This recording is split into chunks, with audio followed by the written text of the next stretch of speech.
My name is Blake Moore, Natural Resources Extension Agent. Hey, I'm Dan Severson, Ag Agent. Hi, I'm Jake Jones, Kent County Ag Agent for the University of Delaware Cooperative Extension. Welcome to Extension 302. Hi, everyone, and welcome to another episode of Extension 302. Today, we are going to be covering the upcoming Delaware State Fair. The 102nd Delaware State Fair is from Thursday, July 22nd to Saturday, July 31st, 2021. This year's theme is Your Passport to Summer Fun. I'm looking forward to hearing more about it and a large part of the fair, 4-H projects. Joining Dan the Dairyman, Moo, and Blake the Yeti, he is I, and I am him, is Doug Crouse, the program leader for 4-H and youth development at the University of Delaware Cooperative Extension. Welcome back to the podcast, Doug. Mr. Krause. I grew up here in Delaware, and the fair was, always the highlight of the year. It was our vacation, our summer. It was our year, our life. I showed dairy, so that was my 4-H project, and that project goes year round. Participating in the fair allowed me to network and make connections. Those connections led me to work with, people that I idolized, and it definitely steered my career path. What or who had a big influence in your career path? Well, I have a long-standing history with the fair too, both as a young person and now as an adult, having served on the fair board now for 32 years and as corporate treasurer too. So I have a real love in my heart for the fair, and I have a lot of the same sentiments that you have. Always liked going to the fair. My parents were active in the Moose Lodge, and I spent many days and nights working in that moose stand, serving food, drinks and food to people. Through my 4-H participation, we were always at the fair, exhibiting our project work, and then competing in the various competitions that were there, and just we always went to the fair 4-H building every day to see our ribbons, to see other people's ribbons, to do a demonstration contest, to do judging contests. We were always at the fair doing something for 4-H, and that has just transcended me into a more involvement in the fair from the fair board aspect too. So now that I'm on the fair board and I oversee 4-H, my love for life, love for the fair. Yeah, once it gets in your blood, it's kind of one of those things. You just see all the positives and you just want to spread that around. Sure do. What do you anticipate the fair looking like this year? Well, the fair board had to really make different plans last year because of the COVID situation, and we put on the best fair we could based on the current situation, but we had some fair versus no fair. This year, the fair board was again planning for the COVID fair, because everything hadn't opened up yet. Things hadn't really gotten to a level where you couldn't just do the normal fair. But things have changed. In the last several months, things have changed again. And there are anticipation of future changes, even a big announcement coming out from the governor's office around the second week of July. So I'm basically going to say to you, as far as I'm concerned, and based on what I'm hearing, what I'm understanding, what I'm sensing, is that the Delaware State Fair is going to be the normal Delaware State Fair this year, the fair that we remember back from 2019. Not going to see face masks, unless people are not vaccinated. They will be using the honor system at this point in time. Those vaccinated don't have to wear them. Vaccinated, very strongly encouraged to wear them. I'm not going to see the social distancing elements that we saw before. The concessionaires are going to be able to operate their stands as they normally do. Again, things are going to be back to normal, and we're just going to have a great fair and put COVID behind us, hopefully, is my feeling. Early on, when we first started Extension 302, we talked to you as the program leader for 4-H about exactly what 4-H is and what the participants get out of it. Can you just refresh our memories about what 4-H is and what and who's involved? Sure. I usually tell a lot of people it's a lot more than cows and cooking and living on a farm. So and that stereotype is out there, but a lot of people have gained a sense and a knowledge of 4-H and what it is. And 4-H is everything you want it to be, that and more. It's the largest youth development organization in the world, reaching over 6 million youth, with a goal of reaching over 10 million youth by 2027. We have a mission where we put young people in a partnership with caring adults to learn and to gain and to just develop as young people into their productive roles as adults. We follow a learn by doing motto, and using the experiential learning model of the do, the reflect, apply, gives them a sense of gaining knowledge and developing important life skills that they can use in their future lives. 4-H has essential elements that I've always resonated with. It's mastery, learning how to do things and do them well, belonging to the group, always feeling welcomed in the group, independence, being able to do things on your own or to develop to that person where you can do them on your own. And of course, generosity, 4-H kids, 4-H youth do a lot of community service, a lot of volunteer work. So those are four very important essential elements. And in our program, we have 3 national mandates: science and technology, healthy living, and the third one being civic engagements, and I had leadership there too. So we base all of our program around those 3 topic areas and do it through a variety of delivery modes, how we reach our youth through community clubs, through after school programs, camps, military programs, special interest programs, school enrichment programs, animal science programs. We have a lot of different ways to take our program and reach our youth through those delivery modes. In a typical year, Delaware 4-H reaches about 30,000 youth annually. It seems like a great program. And, when I was growing up, I would hear about 4-H, but I never participated actively. But ever since I've become a member of Cooperative Extension and working with some of the participants at 4-H and people who went through it as kids who are now my colleagues, it's very easy to tell what kind of impact 4-H has on people for their entire lives. Definitely true. I was very involved as a youth in school, with various clubs and community clubs, but I always came back to 4-H, and I give that credit to the leader that I had. Great experience that I had in 4-H. I'm the cow side of this when the cow's in cooking. Are they going to rotate animals in and out this year like they did last year? Is that going to stay? They had to make that decision back in early March because there's a lot of logistics to any fair. It just doesn't happen the month before the fair. It's a whole year planning, really. Not knowing what they knew now, they had known what they knew now, they could have done things differently. But back in the beginning of March, what we knew was that we're going to be planning for a similar COVID type fair like we did last year.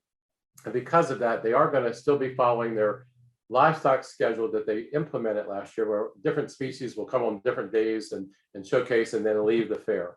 I look forward to next year where we're back to normal, because I like to see all the animals at the fair at the same time. You have to make those decisions. You have to get the judges lined up. You have to get the judges to commit to be there to judge the animals, and all that takes time and scheduling and everything. So yes, we followed the same schedule last year, but with hopeful anticipation of going back to the normal schedule in 2022. Animals are my favorite part of the fair. Can you tell us about the animals that the 4-Hers raise and the livestock auction? Because I've always heard a lot about the livestock auction. I know that does a lot for the 4-Hers. It does. And our animal shows, our livestock shows at the fair are not 4-H or FFA run. They're open shows. Some fairs you can go and you'll see 4-H shows over here and you'll see open shows over here. But at Delaware State Fair is an open show, and it always has been.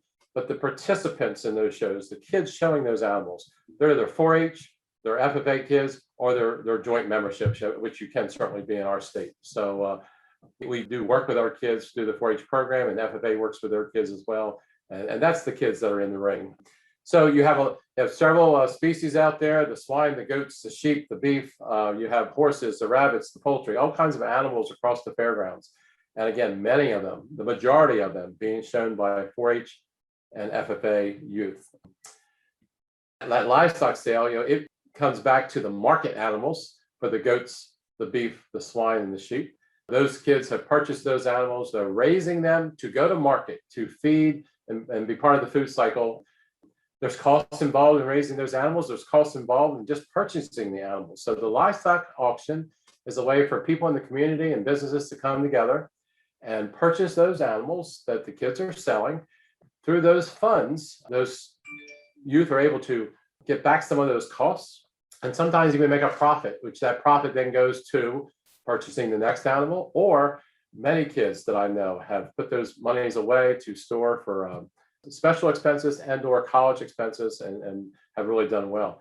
We have a strong community here in Delaware, and they always come out for this livestock sale, even last year and even this year, because the sale last year and this year will be virtual again. But they still come out, they buy those animals, they take great care of our youth. They raise over $160,000 in just about 3 or 4 hours in one evening to support our youth throughout the state. great auction, great community that we have to support our youth. And it just helps them so much with their animal projects. They're doing the virtual auction. Is it because of the rotating of the animals in and out? Is that the major cause of that for this year, or? Well, again, it was one of those decisions that had to be made a little earlier on. You have to get that process in place, to have it, not that they couldn't change at this late date, but they were starting to advertise it. Right. Again, it's just that in between squeezed out year, you had to make decisions a little earlier on. So they're going with the virtual auction, and then we'll see next year if maybe there's success in the virtual auction. But we learned that even through extension, that some things we did virtually makes sense to continue to do that way. But Right. the livestock sale, I like to see it in person. I like to see that child in the ring with their animal, looking up at the audience that are bidding on it. I just think it's I like that concept. But as long as we're supporting the youth, I'll support it either way. That's for sure. Yeah, it's a good energy to feel when you're there in person, for sure. There is. With the virtual auction, did it go well last year? I mean, did you see any fall off in fundraising, or was it successful? It went very well last year because a lot of people could have sat out and not participated, but that's not what they did. And for some buyers, they would tell you it might have been easier for them because they didn't have to be right at the fairgrounds, or they could put their bids in and let them sit there and resonate. But again, it was very successful, and it's always been successful in person. So we're very fortunate there. There's also some different features added to it last year where there's some people that try to buy animals that just aren't the successful bidders in the end, but yet they still have money in their hand and they really want to support the kids. And there was a way to take that money last year and this year and in future years too. Divide that $100 up to against 20 different kids and give them each $5, or divide it up in 2 kids and give them each $50. So there's a way to take that additional money that's not spent on an animal and still support those kids by adding it to their account. There was something positive that did come out of a virtual auction that will continue in the future. And again, still allow people to support that aren't successful bidders. Where can people go to sign up and get a bid number? Because I know some of the organizations I work with, we picked kids from Newcastle County and took our money and split up between all those instead of selecting one. So where can people go and register online to get a bid number? The Delaware State Fair has an excellent website, and they keep updating it and making it better. So you just Google Delaware State Fair or DelawareStateFair.com. It'll take you right to the website. Look for the Delaware State Fair, and it'll have a category for the livestock auction. All the instructions are out there. Helps guide any bidder to register as a bidder, or to make these additional donations, or answers any questions that you have about the auction, as well as exhibits, as well as the entertainment. All that information is out on that website. It's a very well done website. Are there any other competitions that 4-H and FFA enter outside of the livestock competition? I always look at the fair as the accumulation of the 4-H year, and that's where all the state competitions are conducted. We'll have demonstration contests out there for 4-H on 4 different days, kids that are competing in different categories. First day is general, second day is plant and sciences, third day is family consumer sciences, and the last day is animal science. Depending on what type of demonstration they do, there's a specific day of the week that they actually come into the fair and compete. And the way this works is we have 3 counties, and each county has county competitions, and each of those kids that win in their division come to the state fair. So then they get to compete against the county winner from the other 2 counties. And it's friendly competition because all those kids that get up on the stage to do demonstrations, I have a lot of respect for them. It's where they're gaining important life skills and public presentation skills. We also have judging contests, 10 different judging contests that kids, again, are going at the county level. County winners come to the fair and compete against the other counties. Categories like photography and woodworking and wildlife and foods, horticulture and clothing. And then we have the livestock and the horse and the dairy and the poultry. So again, 10 different judging contests. We have a talent show on the first night. We have 2 bowls, as I call them, avian bowl about poultry and consumer bowl, more about financial and business aspects. So we have teams that come on, and just like the academic challenges, college academic challenges, they come in and compete against each other, double elimination. Public speaking is another event. We have tractor driving, and then we have even the lawn tractor driving for the kids that don't like those big tractors. Large state archery contest that brings about 100 youth competing there. Clothing showcase, those young people that are actually constructing garments through their sewing and clothing workshops will be modeling and competing that way. And we have the state 4-H horse show. That is the last animal program that is 4-H related, that is held on the fairgrounds and has been for close to 55 years. Again, all those competitions will be taking place sometime during the week. So the 4-H staff, they're very busy starting Thursday, and we work right through Saturday. And that's after spending a week getting that building set up with a lot of exhibits. And are there deadlines coming up to register or enter these events? Well, the deadlines have passed us. It's always June 1st. That's the deadline to submit all your entries online with the fair and then to sign up for any of these competitions.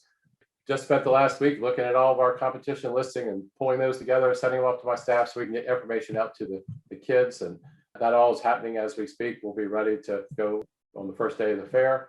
And then talk about the building. And I know you've asked me before about the building, and we have a lot of exhibits that come into the 4-H building. Typically, in a good normal year, we get almost 20,000 online submissions. Of course, kids have great intentions, but they're not always able to get everything completed that they were planning to. But we still normally, in a normal year, bring almost 10,000 entries just into the 4-H section of that building.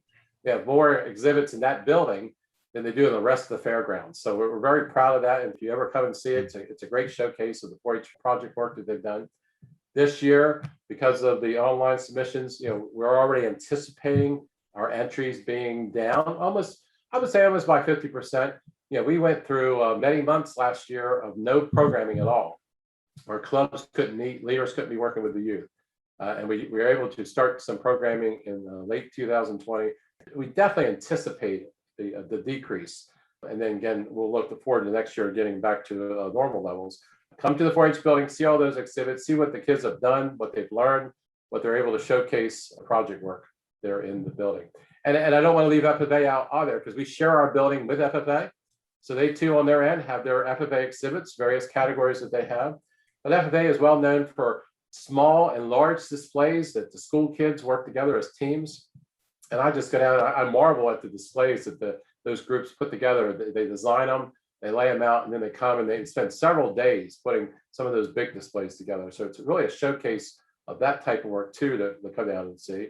And FFA kids, members are definitely on the fairgrounds with their CDE, career development events. Several of those are done in conjunction with 4-H, but then they have some others that they do just on their own. So FFA members are definitely competing all week long, just like the 4-H members are. Do they still have like fun and games on the last day of the fair? They do. It's FFA has their games, but then on a different day, that's on Thursday. I think it's on Friday or Saturday. I should know this. There are the fair games, and that's any youth on the grounds, 4-H, FFA, or not, or even if they're not a member. They come in and they play games and they have a great time and a lot of social interaction there. And that's the one thing about the fair. Those kids are there, they're working hard, they're showcasing their work, they're showcasing their animals, but they're also developing strong friendships, and they enjoy the social aspect of the fair and develop a lot of lifelong friendships for sure. Yeah, you may forget where you placed in that class, but you'll never forget the friends you make during fair week. That's exactly right. That is exactly right. So I want to share a great point, I think, about 4-H and FA too. We have all our vegetable entries that come in every year, and we used to sit and watch them in the baskets, and every day you have to pull out one that's getting a little rotten, and you just can't keep it. And by the end of the week, you're almost down to nothing. And we made a decision several years ago and made a contact with the food bank. We bring those vegetables in just like we always have. We judge them on that first day, both of our departments. We leave one vegetable in each basket to display with the ribbon, and all that excess vegetables are boxed up the very next morning are picked up and taken to the food bank and distributed out to our community.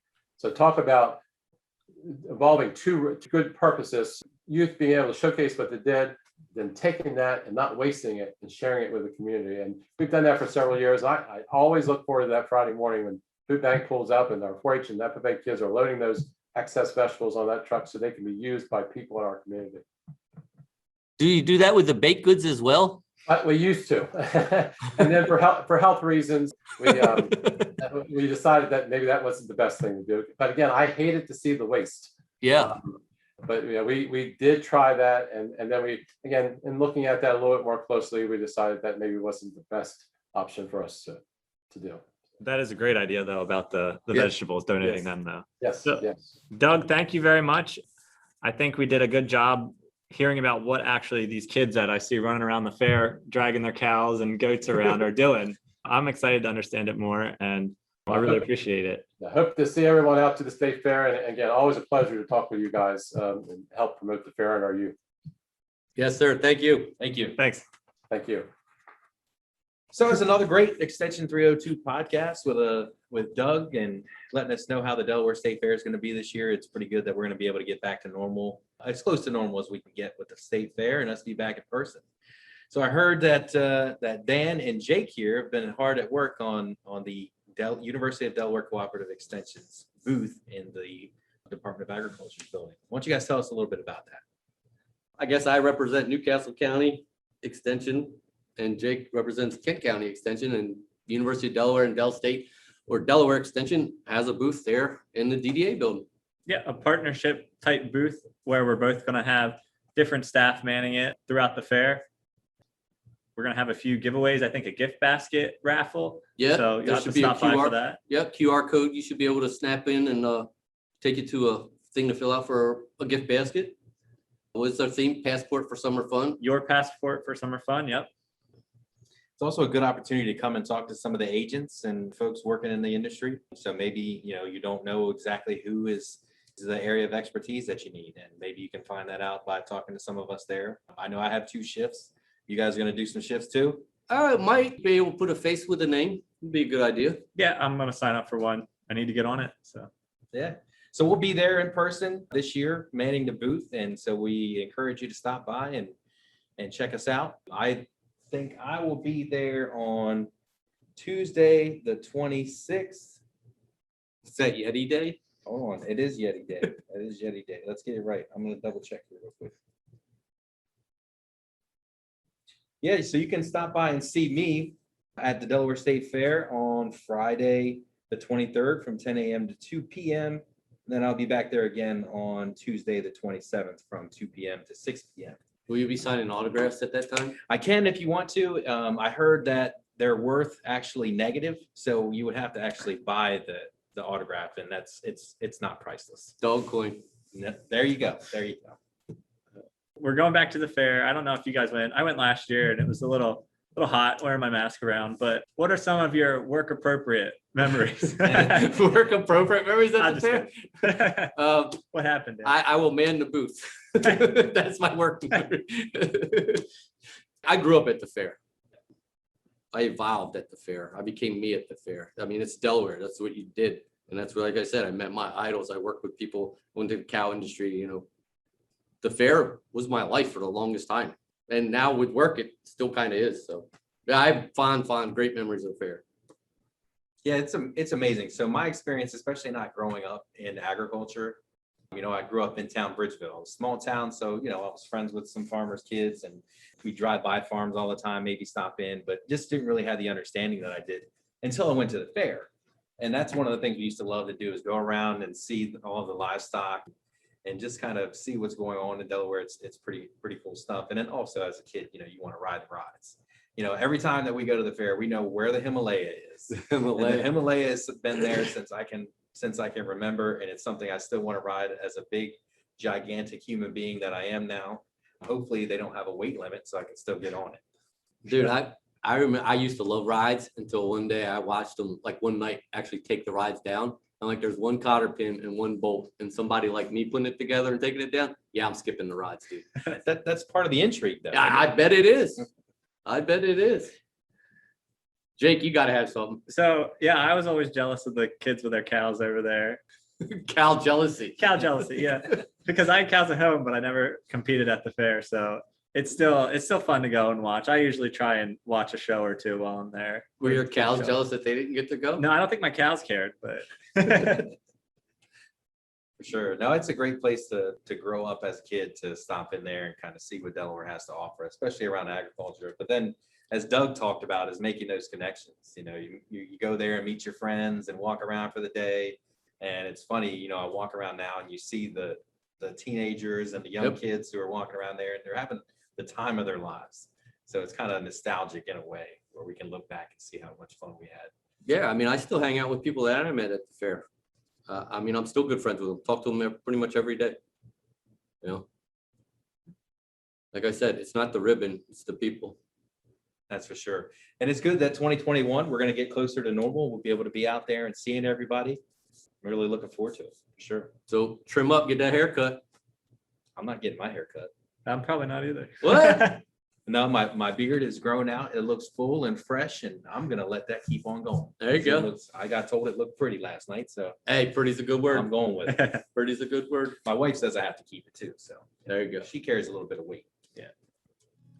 Well, look for us at the Delaware State Fair. We'll look forward to seeing you guys there. Yes. We hope you've enjoyed today's episode and will join us next time.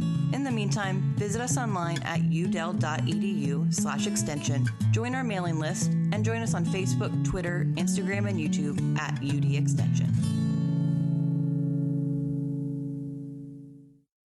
This program is brought to you by the University of Delaware Cooperative Extension, a service of the UD College of Agriculture and Natural Resources, a land-grant institution. This institution is an equal opportunity provider.